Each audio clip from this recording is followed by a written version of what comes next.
Did you know that I could access some, if not all, of your information in under 10 minutes? What? How can you do that? Well, which bank do you have a credit card with? Capital One. Well, then I don't need to because somebody already did. What? Your chances of getting hacked today are scarier than ever. Previously, you would imagine a hacker being an introvert, wearing a black hoodie, being inside his room, completely isolated from the entire world. But now, with the latest technology and the rising talent that we have, it's getting easier and easier to hide in plain sight as a hacker. I could be running an algorithm on my laptop right now as we speak and getting someone's password. People take these things very lightly and think it's all just in the news. According to USA Today, about 765 million people were hacked in just 3 months. The reason these things happen is because of the little minute mistakes that we make and we don't even realize that we're making them. One such example is having an easy password. People will have passwords with the month that they were born in and the name of their first dog. And then they'll post pictures on Instagram with their dog and then tag their dog. So now you know what their dog's name is, and if you're their friend, you know which month they were born in. So essentially you know their password. And then people will go on to use these easy passwords for their bank accounts. And the reason they do that is because it's easier to remember.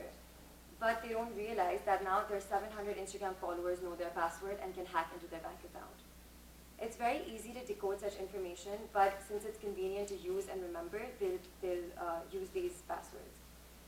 So today we're going to talk about how people don't care about these issues until they're the victim of them, and secondly, what prevention strategies we can use to avoid getting hacked or breached.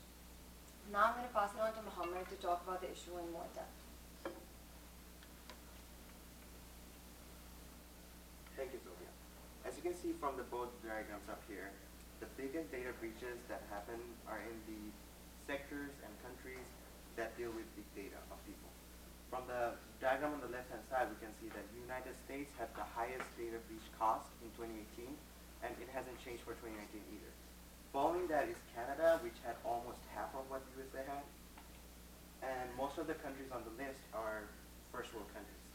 From the diagram on the right side, we can see that all kinds of sectors, regardless of what industries they are being affected more or less.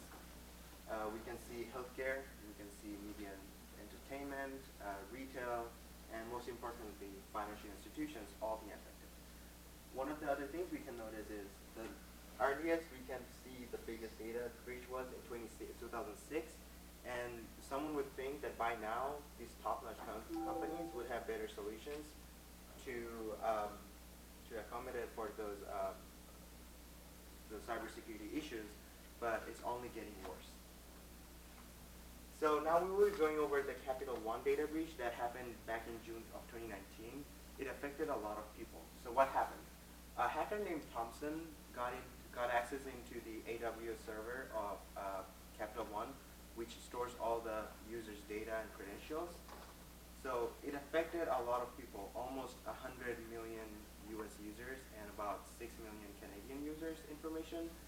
Among this information stolen were names, birth dates, social security numbers, bank account informations, and credit card information.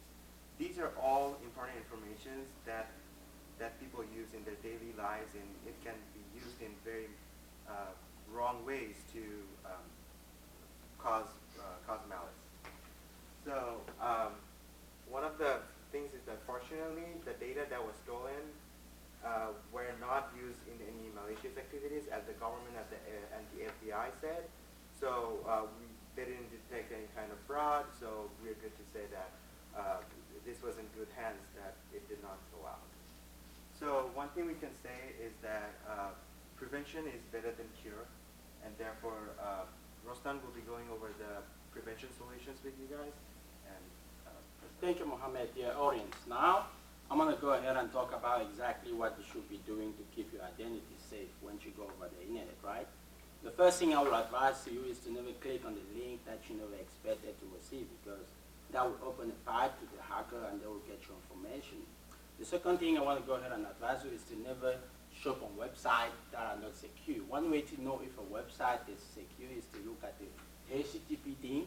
Once you see a HTTP is not secure, but the HTTPS is secure. The third thing I want to go ahead and advise is never get your credit card information stored online. As you may know, never trust anybody of saving your information. You should be the one taking care of that. Never ever use those websites and save your credit card information over there. The last thing I want to go ahead and advise is, anytime you write something on a paper, make sure you destroy it before you discard it. Because if you throw it like that in a bin, somebody might get it and they will still use your information. And I hope this piece of advice will actually help you for the next time you guys will go over the internet.